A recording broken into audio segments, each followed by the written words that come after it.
الرجيم بسم الله الرحمن الرحيم وإذ قال عيسى ابن مريم يا بني إسرائيل إني رسول الله إليكم مصدقا لما بين يدي من التوراة برسول ياتي من بعدي اسمه أحمد صلى الله عليه فلما وسلم. جاءهم بالبينات قالوا هذا سحر مبين. اللهم صل وسلم وبارك على سيدنا محمد لا ترضيك وترضيه وترضى بها عنا وترضينا آمين. صلاة تفتح لنا بها باب الرضا والتيسير آمين. وتغلق بها عنا باب الشر والتعسير آمين. وتكون لنا بها وليا ونصيرا آمين. يا نعم المولى ويا نعم النصير. آمين. ẹ jọ̀ọ́ tó bá jẹ́ pé torí Ọlọ́run tànábì ni a fi wà níkàlẹ̀ yìí صلى الله عليه وسلم. ẹ já dìde dúró lórí ẹsẹ̀ wa méjèèjì. ẹni bá ti torí Ọlọ́run tó ti torí anabi Muhammad صلى الله عليه وسلم. ṣé torí anabi la fi wá mo fẹ́ kẹ́ ẹ dá mi lóhùn ṣé nítorí Muhammad la fi wá. صلى الله صلى الله عليه عليه وسلم. وسلم wo ìwọ fi sallallahu tiẹ̀ lẹ̀ náà a ti mọ̀ pé torí anabi làwa yìí ṣe wá. àmọ́ mo fẹ́ wo àwọn tá a pè yí bóyá torí anabi ni wọ́n ṣe wá lóòótọ́ ṣé torí anabi la fi wá ó dà ẹ ṣe sallallahu alayhi wa sallam ó dàbí pé anabi ṣẹ̀yìn صلى الله عليه وسلم bánabi ò bá ṣẹ̀yìn ẹ ṣe kó lọ sókè láàlàálá. صلى الله عليه وسلم فكيف لا نصلي على محمد. àfa sórí gbogbo ohun tí ń jẹ́ kéwù bàbá wa lákànní wọ́n ti ké الله wọ́n sì ti tú الله. ṣẹ́rí bẹ́ẹ̀ ṣe wá ṣe sallallahu alayhi wa sallam ẹ̀ mo wá fẹ́ kẹ́ ẹ ṣe ẹyẹ kan sí bẹ́ẹ̀ ṣe ń ṣe yẹn kẹ́ ẹ máa jókòó kẹ́ ẹ máa wí kankan mọ́ ẹ sọ pé sallallahu alayhi wa sallam. صلى الله عليه وسلم ìsìn ìlà mẹ́rin tó ti torí ànábì wa bẹ́ẹ̀ yẹn kan bá tún sọ̀rọ̀ nísìn torí tara rẹ̀ ló sì wá kò ti torí ànábì wa lẹ́yìn tí a kí Ọlọ́run الله ọ̀rọ̀ tí ìgẹ̀ fún ànábì Muhammad صلى الله عليه وسلم ẹnjìníà dákun ó ti rẹ ohun yìí má wàá jẹ́ kíkíní yìí ó máa kú bó ṣe ń kú mú mi wá.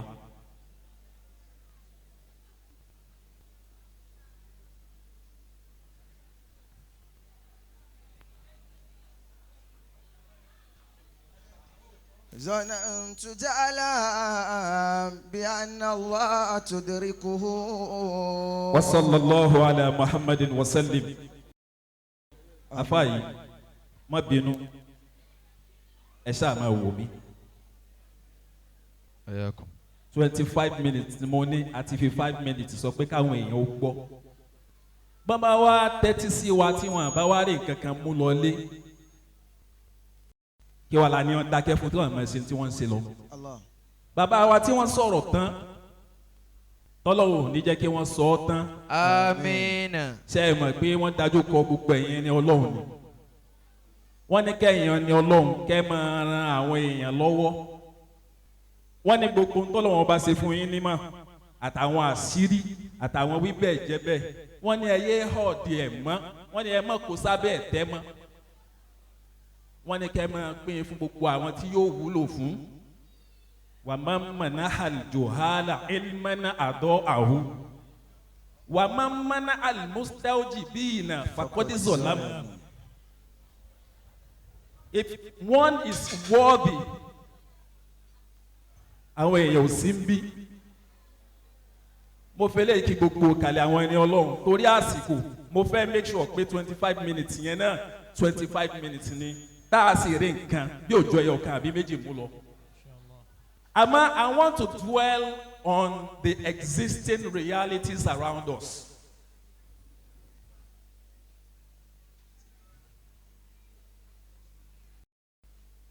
Bẹ́ẹ̀yàn bá ṣe wá sí ẹ bẹ̀rù Ọlọ́run, ẹ bẹ̀rù Ọlọ́run, ẹ bẹ̀rù Ọlọ́run. Ẹni tó sì ń ta èèyàn ń sọ̀rọ̀ kò ní gbọ́ o. Wọ́n ní á sọ̀rọ̀ nípa poverty as a problem in Islam and the way out. How do we get out of the mess we are in? Àkọ́kọ́ kí ló ń jẹ́ poverty? Kí là ń pè lóṣì? Kí ni ìṣẹ́? Láàárín 30 seconds mo fẹ́ yá ọ̀rọ̀ Ìmáàmù Ṣáfi'í lò. Mo sì fẹ́ káwọn èèyàn ó gbọ́. Bó ni Ìmáàmù Ṣáfi'í ti wí? يمشي الفقير وكل شيء ضده. Bẹ́ẹ̀ bá tẹ́ ẹ bá pàdé èèyàn tó yọ sáwùjọ ó wá wọlé àwọn èèyàn ò tiẹ̀ mọ̀ pé èèyàn wọlé, ó bọ́ọ̀tà àwọn èèyàn ò tiẹ̀ mọ̀ pé èèyàn bọ́ọ̀tà, ẹ fura òṣì ń bá a jà. Àmọ́ ẹyọ kan tá a fẹ́ ló ń bẹ̀ náà nìyẹn, ẹ má bínú. A need láti understand nǹkan tí wọ́n ń pè ní poverty. Ṣé àìlówó lọ́wọ́ ni poverty? The only mistake we have made and we continue to make is to think that poverty is lack of funds. Lọ́jọ́ tá a bá ti àwa kó gbogbo òròrí wa, àwa rò pé béèyàn ò bá ti lówó kò sí ta owó, that is that paper, that bill, owó paper tá a mú dání yẹn, owó ni la fi ń define ti jẹ́ poverty. Wàláhì nínú tó lọlẹ̀ jù tí wọ́n pè ní poverty lówó. Ẹ̀yin ò lówó ẹ̀rọ lówó tí ò rọrùn sùn. Ọ̀jọ̀gbọ́n kan ní money can buy you bed but cannot buy you sleep. Money can buy you rice but cannot buy you satisfaction. Tó bá wá rí bẹ́ẹ̀ èé ṣe tó fi wá jẹ́ pé wíjà tó nẹ́sẹ̀rì gbogbo wa. Our focus is always money, money, money. No, it's a mistake. Ẹ jẹ́ àjọ mọ̀ pé tí ń jẹ́ poverty ó tayọ owó. Owó ló kéré jù nínú àwọn dàrájà tu alifakir. Sayyidina Ali ó ní annasu min khawfil fakir fi fakir. Allah. Wa min khawfi dhulli fi zulli. Wa min khawfi maradi fi maradin. Béèyàn ò bá lálàáfíà, poverty ìlera ń bá a jà. The poverty of health. Béèyàn ò bá ní mímọ̀, alijahalu ignorance àìmọ̀kan, poverty kan náà lòun náà. Mo kí bàbá wa Sheikh Ridwanullahi Alimi Bello. Adamallahu hayatahu. Ṣé bí bàbá wa sì wọlé lẹ́ẹ̀kan yẹn mí náà gbàbẹ̀ wọlé. Mo kí bàbá wa àkọ́kọ́, mo kí bàbá wa kejì, mo kí bàbá wa kẹta. Mo wá fi àwọn bàbá mẹ́tẹ̀ẹ̀ta yìí mo fi kí gbogbo àwọn àfa àpáta. Ẹ má bínú, mi ò mọ táìmù lò àmọ́ mo fẹ́ mọ eléyìí, mo fẹ́ lò dáadáa. Tá a bá wá mọ tí wọ́n ń pè lóṣì. Islamically, what are the causes? Kí ló ń fà á? Kí ló fa òṣì? If we are going to be sincere with ourselves, ẹ jẹ́ á gbé percentage àwa mùsùlùmí sẹ́gbẹ̀ẹ́ àwọn kiri yó. Ẹ jẹ́ ká bára wa sòótọ́ ọ̀rọ̀ nínú community méjèèjì yìí, nínú religious communities méjèèjì yìí. Àwọn olòṣì ń bájà jù. Ẹ̀yin náà ẹ wò ẹ máa fúnra yín lésì. Àmọ́ kí ló fà á?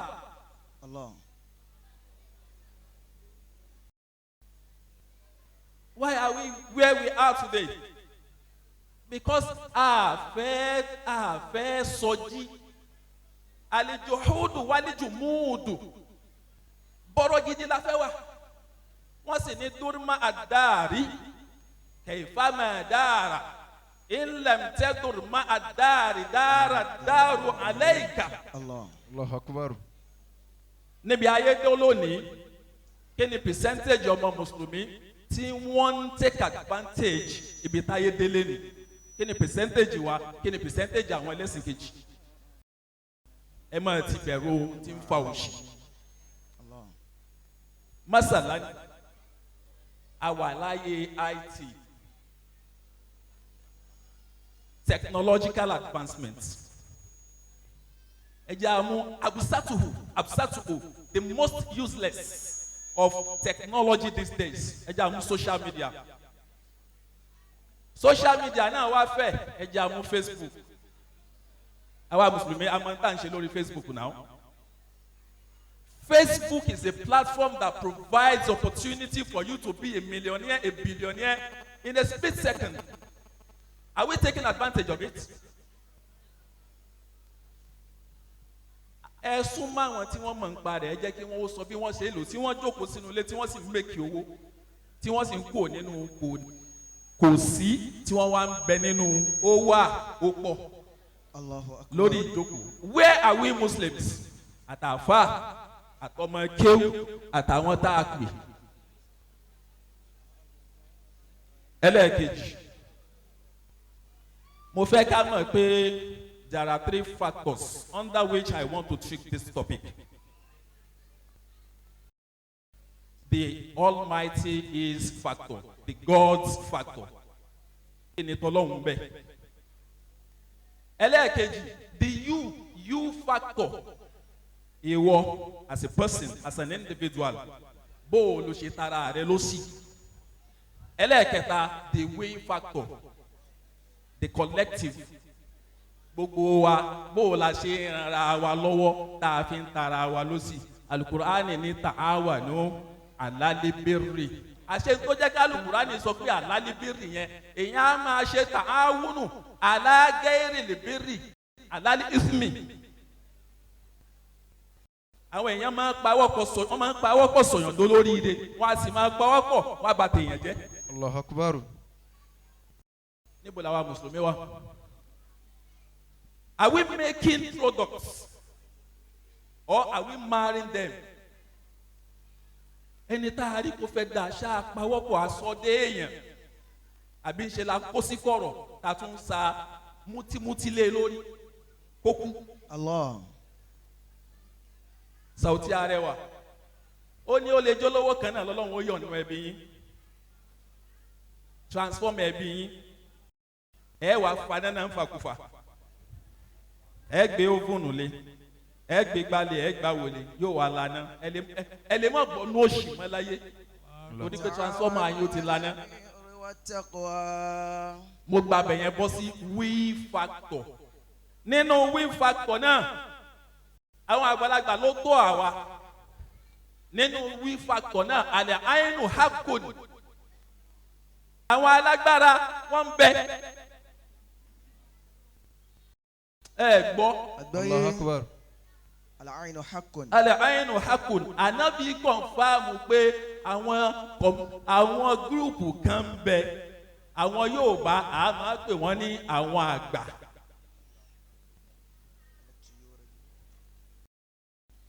Mr. Adéfẹ́mi Adébáyọ̀, mo mọ̀ gbọ́rọ̀ tí mo sọ yé yín. Àwọn bàbá wa tí wọ́n kọ́ mi ni wọ́n bẹ ń kalẹ̀ yìí. Allahu Akbar. Bẹ́ẹ̀ ni àwọn gúrùpù èèyàn kan bẹ, wọ́n bẹ nú àfa, wọ́n sì bẹ nú ẹni tí ò já àfa. Lọ́jọ́ kan Ànábì Sallallahu alayhi wa sallam. Ànábì lọ mọ́ṣáláṣí wa ń padà bọ̀ wá. Ọlọ́run wá rán Jibrilu sànàbì pé sọ fún kó má gba ọ̀nà ibi tó gbà wá yẹn o. Ẹnìkan wà ń bẹ tó bá ṣẹ́jú mọ́ ẹ la, ó di ń di Ànábì. Sallallahu alayhi wa sallam. We need to learn more about Muhammad. Sallallahu alayhi wa sallam. àmọ́ ibi tó yẹ ká rìn sí àmọ́ ibi tí ò yẹ ká rìn sí. ẹ já kúrò mbẹ ẹ wá já bọ́ sí the Almighty Allah's factor. ǹjẹ́ Ọlọ́run ló ta olòṣì lóṣì ẹni ò sí ń ta ǹjẹ́ Ọlọ́run ni nínú ẹ̀kọ́ táwọn bàbá wa Adémẹ̀ Khalifa ti ń bẹ́ ń kalẹ̀ tí wọ́n fi kọ́ mi wọ́n lọ́lọ́run kọ́ o wọ́n lọ́lọ́run kọ́ torí wọ́n ní Ọlọ́run sọ pé ma min dabbatin. أعوذ بالله من الشيطان الرجيم بسم الله الرحمن الرحيم وما من دابة في الأرض إلا على الله رزقها. Ọlọ́run lòun ò dá nǹkan kan sáyé kí sustenance ẹ̀ kóun má parí ẹ̀ fún. sẹ́ni tó ṣẹlẹ̀ ni pé ìmọ̀ pọ̀jùra wọn lọ ẹlòmíì ike fami la fi wọ́n fún ẹlòmíì koroba la fi wọ́n fún ẹlòmíì gorodomu ẹlòmíì sì lè ṣe mọ kíní táǹkì tí wọ́n máa gbé ńlá tí wọ́n máa gbé tí wọ́n máa stọ̀ omi sí táǹkì omi ńlá la fi wọ́n fẹ́ lòmíì. àmọ́ pẹ́ nìkan lọ́lọ́run dá kò wá ṣe jíjẹ àti mú àti ná àti lílò fún Ọlọ́run ní òsì Ọlọ́run ní pé inna ahadakum ana Muhammad sallallahu ó ní yujma'u khalquhu fi batni ummihi arba'ina yawman nutfa.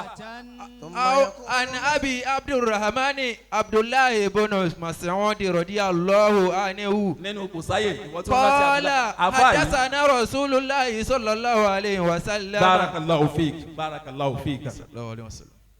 Ọlọ́run ṣàlàyé process tó di èèyàn. inna ó ahadakum. ṣàlàyé àníṣe kò sáyè má bínú. ayakum.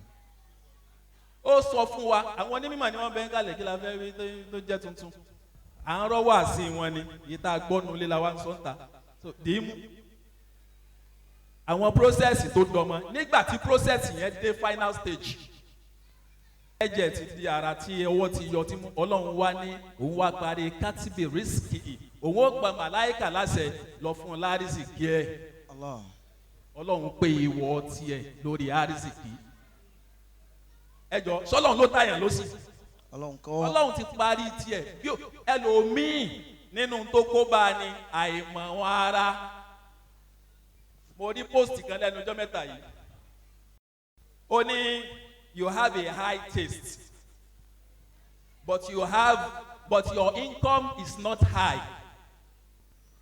blood pressure will kill you. Allahu akbar. Allahu akbar.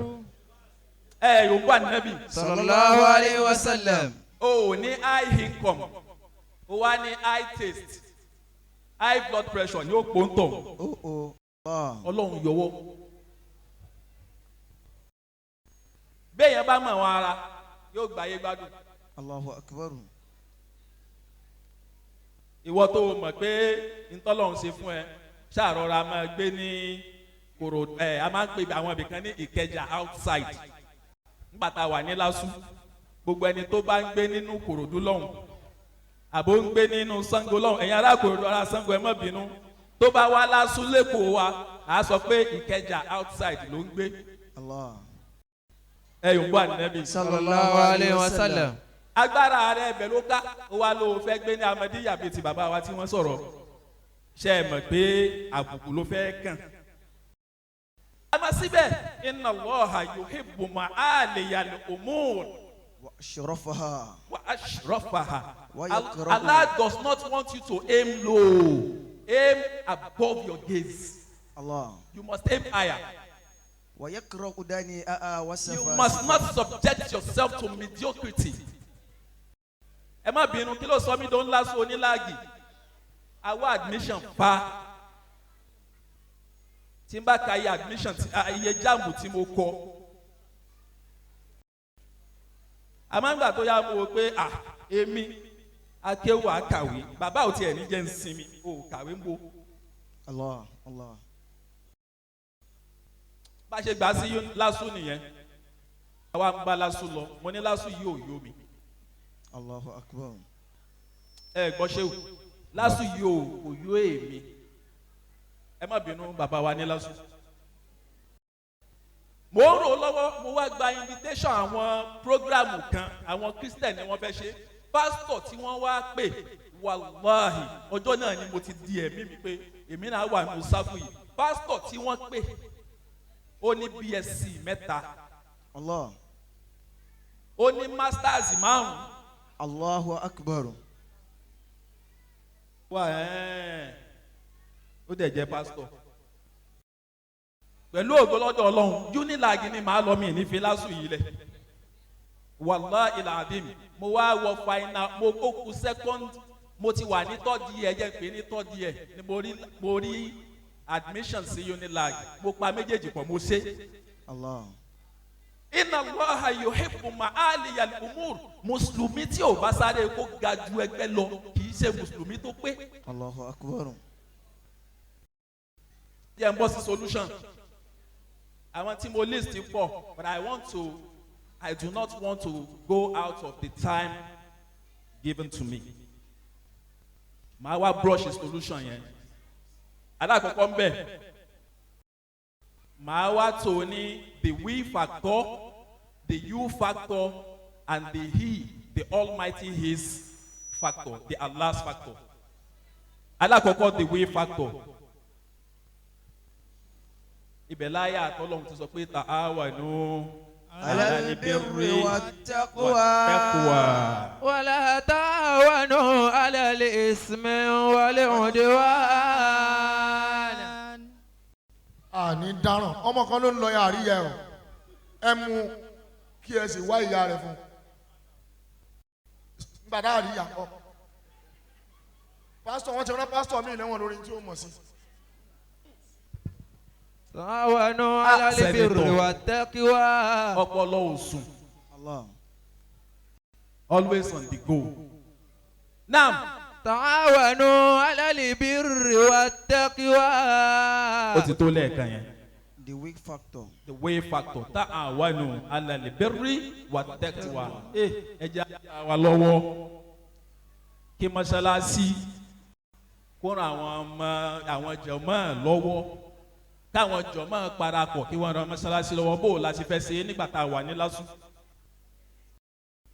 àwọn student kan wà ní àjọ wà ní kíláàsì ní yìí àwọn là mí àpàdà yẹ tú mo wá di Tinubu bàbá lọ́tún wá pè mí Tinubu ló sì Tinubu wá popular lásù ọ̀hún lásìkò náà àmọ́ tí mo rí ni pé àwọn tí wọ́n wá jẹ́ first class second class wọ́n wá fẹ́ràn mí nínú àwọn kiriyó àjọ máa wá ń sọ̀rọ̀ wọ́n wá sọ kinní kan fún mi wọ́n ní church àwọn ẹni tó bá ti wà ní first class second class upper wọ́n á máa sanwó square wọ́n á sì máa fún un ní pocket money ó di ìjọ mùsùlùmí mélòó tí ń ṣerú ẹ̀ Allahu ta'awanu ala al-birri wat-taqwa.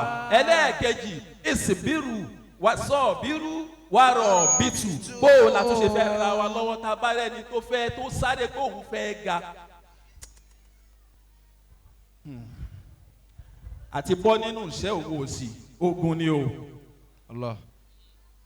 àti bọ́ nínú kòtó bọ́ sínú ó tó ṣẹ́kù wàláhì fìtínà ni o. Ọlọ́run bá wa kẹ́ gbogbo àwọn bàbá tí wọ́n ti lọ. Àmín. wọ́n fọ̀ náà lẹ̀ àwa tòní àwa ń pa ọ̀nà mọ́. wọ́n ju òkàn lẹ̀ fáwọn ẹni Ọlọ́run. àwọn ẹni Ọlọ́run tòní wá ń wà wá yìí wọ́n ju òkàn lẹ̀ fún wa. Walaula sabiquna mina rijali. ẹlẹ́ẹ̀kejì ẹja bọ́ sí you factor. I want us to be realistic. Enough of ẹbẹ̀rù Ọlọ́run. Enough of ẹkírun. Enough of ẹgbàwẹ̀. Àti mọ̀yẹn primary objective wa láyé nìyẹn. If you don't do it, you are nowhere and you will never get anywhere. But let us be realistic. ẹlẹ́ẹ̀kejì the you factor. téèyàn fi kú onú iṣẹ́ bọ́ sínú ọrọ̀ Ọlọ́run ní wà fi anfusikum afala tubsirun. afa kan nìkan wá kí lẹ́yìn ó ní ata sábò anaka jóre mọ́ sọ́gẹ̀rún wà fi kàńtọ̀ wà lè àdàmú lè àkébàrú wí فيك انطوى الأكبار وفيك طوال دواؤك فيك وما تشعر. دواؤك فيك وما تشعر. At the individual level, the you factor, the key to your success is in your pocket. You have not searched for it. That's why you have not found it. دواؤك فيك وما تشعر. Onímọ̀ ni ẹ lóòótọ́, àmọ́ when was the last time you updated yourself? When was the last time you carried yourself forward? Ànábì ní hasib nafsaka, aṣáà máa tún gbogbo nǹkan sí tọ́lọ́hún tàlùkìyàmọ̀ ni, ayé là á ṣe. Ànábì ní hasib nafsaka, evaluate yourself. Káṣírí ẹ̀ tó tú. Kọ́bùlà ń tu hasab, because ọjọ́ tó bá tú díẹ̀, tó bá rí pé ibi tó wà lánàá náà ló wà lónìí, wọ́n á rọ́bìṣì ẹ̀. Hasib nafsak qabla an tuhasab. Evaluate yourself before people come and evaluate you. دواؤك Ìmọ̀ tó o bá mọ̀ فيك. àfà yìí, please. Ìmọ̀ tó o bá mọ̀ mo ti ń kọjá àsìkò mi mo ṣe fẹ́ sáré mú. Mo fẹ́ tí bá kò ní U factor yà á bọ́ sọ́dọ̀ Ọlọ́run padà ni. Ìmọ̀ tó o bá mọ̀ tún tẹ̀síwájú lórí ẹ̀. Ayé tá a wà yìí, ayé tí multi-skills. Ìwọ yìí ó mọ̀ yìí ó mọ̀ yìí ó mọ̀ yìí ayé ẹ̀ láwa o. Ẹ sí pẹ̀lú mi. Allahu Akbar. Ẹ wo comparative advantage nínú economics. À ń kígbe pé Nàìjíríà wọ́n ṣe kinní kan wọ́n ṣe kinní kan. Ẹ jẹ́ abira wa léèrè kí là ń produce fáyé táyé ń rà lọ́wọ́ wa tá a fi fẹ́ ní reserve tá a ṣe fẹ́ lówó nínú reserve. Epo nìkan là ń rò. Ọjọ́ tó epo bá rù wàhálà dé bá wa inú wàhálà òun náà ní Nàìjíríà wà yìí. Ìwọ náà wá bíra ẹ kí ni tí wọ́n náà ń produce fáyé kí làwọn èèyàn fẹ́ bùkátà lọ́wọ́ ẹ tí wọ́n mọ̀ fowó iyebíye wá ẹ wá tí wàá fi kó nù sẹ́. Ọlọ́run ní aliyestawi alladhina ya'lamuna walladhina la ya'lamun. Kò lè jọra wọn, they can never be at the same level. Ẹni tí ò dákẹ́ àtẹ̀yí tó lọ sùn àti nímọ̀ náà Ọlọ́run sì sọ fún Ànábì pé wà kúl rọ́bì zidini ilman. Ẹ gbọ́ ọ̀rọ̀ yẹn kúl rọ́bì zidini, it is a continuous. Tó bá jí lẹ́nìí èyí tó mọ̀ lánàá yẹn ó gbọ́dọ̀ kéré sí tí wàá tún mọ̀ lẹ́nìí. Ṣé fọ́níṣọ̀ ni ẹni? Àwọn kan tún ti ń ṣe fọ́níṣọ̀ lọ́nà àrà lọ́kọ̀. Ọmọ kan tún jẹnẹrétọ̀ Tiger ṣe, mo ló máa kú sínú ìṣẹ́. Ayé ti kúrò níbi Tiger jẹnẹrétọ̀, ṣé àwọn àpásùmá níbọ̀ ni wọ́n fẹ́ ṣiṣẹ́ fún? Lọ sí mẹ̀kánò, lọ kọ́ mẹ̀kánò. Kò mọ̀ gba owó afáàyí ẹlẹ́ẹ̀kejì ń bẹ̀ pé gbogbo tó bá wá ń ṣe.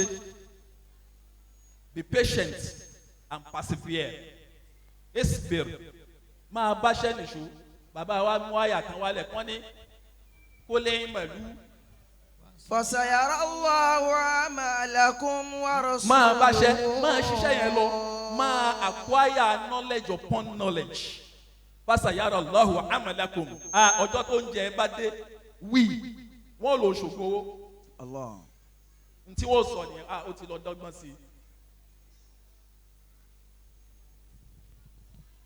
Ẹlẹ́ẹ̀kẹta tí màá fi ju microphone lẹ̀ òun náà ni àlà adab, you must have manners. Èèyàn gbọ́dọ̀ ní ẹ̀kọ́. Ẹ sí pẹ̀lú mi. Béèyàn kéwú kó so kéré wú mọ́pá kó rì kéékèèké nínú oko òrèké tí wàá bá sọnù yóò máa fi kéwú ẹ̀rùn ọbẹ̀ ni o. Mo fẹ́ sọ̀tàn méjì kan. Ìkan ṣẹlẹ̀ ó pẹ́ díẹ̀, ìkan ṣẹlẹ̀ just recently. Ẹni bá wà on air, ẹni tó bá máa ń wà lórí íńtánẹ́ẹ̀tì á identify with nǹkan tí mo sọ yìí. Arákùnrin kan èyí tó ṣẹlẹ̀ tipẹ́tipẹ́ yìí, arákùnrin yẹn ó mú first class jáde àmọ́ ó ní issue.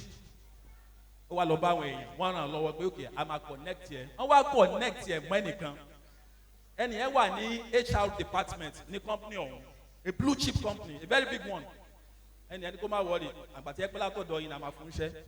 Ẹni yẹn wá ní kó wà òun wá, ẹni yẹn jẹ́ ọmọlúwàbí èèyàn.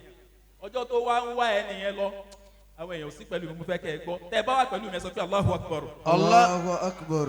Ọjọ́ tó wá ń wá ẹni yẹn lọ, òjò wá rọ̀. Ibi tẹ́ni èyí wá ń gbé ó wọnú títí ibẹ̀ ò da. Ẹni yìí wá ní òun mọ tó ṣẹlẹ̀ tó o bá dé ilé epo wo ló súnmọ́ bí sá? Ilé epo wo ló súnmọ́ bí náà? J Gold. Ó wá ní tó o bá dé J Gold, sápamọ́ sẹ́gbẹ̀ẹ́ bìkan bẹ̀, a máa pàdé ń bẹ̀. Ó bá gbé márúwá ó ń bọ̀, arákùnrin yìí náà gbé, ó ní má jẹ́ ń gbé mọ́tò, òun náà sáré mú márúwá kí n má bàa dá onítọ̀hún dúró. Ó wọ márúwá, òjò ń rọ̀, eré ló mú wọnú márúwá. Ó mọ̀nú márúwá tán, ó ta lu ẹni tó jókòó. I'm so sorry. Ẹni tó jókòó bá jágbe mọ́. Gbẹ́nu sọ̀hún jáde bẹ́ẹ̀ ṣe máa ń ṣe bíi kinní nìyẹn. O rí pé èèyàn jókòó ni ẹ má bínú. Gbẹ́nu wọn máa bẹ̀bẹ̀ bíi ó ṣáà rude. Elalgaya Muntaha rudeness. Ó rude gan, ó sọ̀rọ̀. Ẹ̀ṣà ẹ má bínú. Ẹ má gbàgbé wọn à ríra rí o. Wọn à mọ́ra wọn.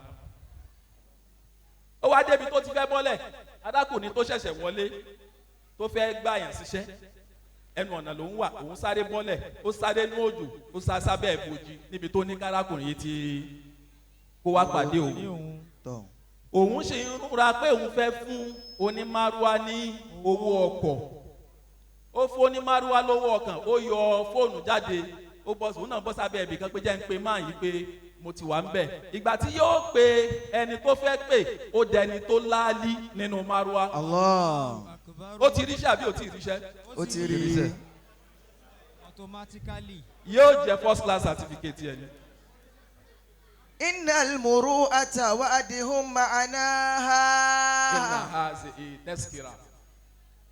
This is a reminder. فَمَنْ شَاءَ اتَّخَذَ إِلَى رَبِّهِ سَبِيلًا. There are no two ways to Allah except through remembering, and always having Allah in the depth of your heart. Subhana rabbika. Rabbil izzati amma yasifun. tó bá yẹ pé wọ́n ní bẹ́ẹ̀ fà ní bàbá wa unique ló bá jágbe mọ́ wọn wọ́n fi ṣe mánéjà ọlọ́mọṣẹ́ àṣewá pẹ̀lẹ́pẹ̀lẹ́ mo kí bàbá wa Abdulrahim ajágbe mọ́ kèfèrí.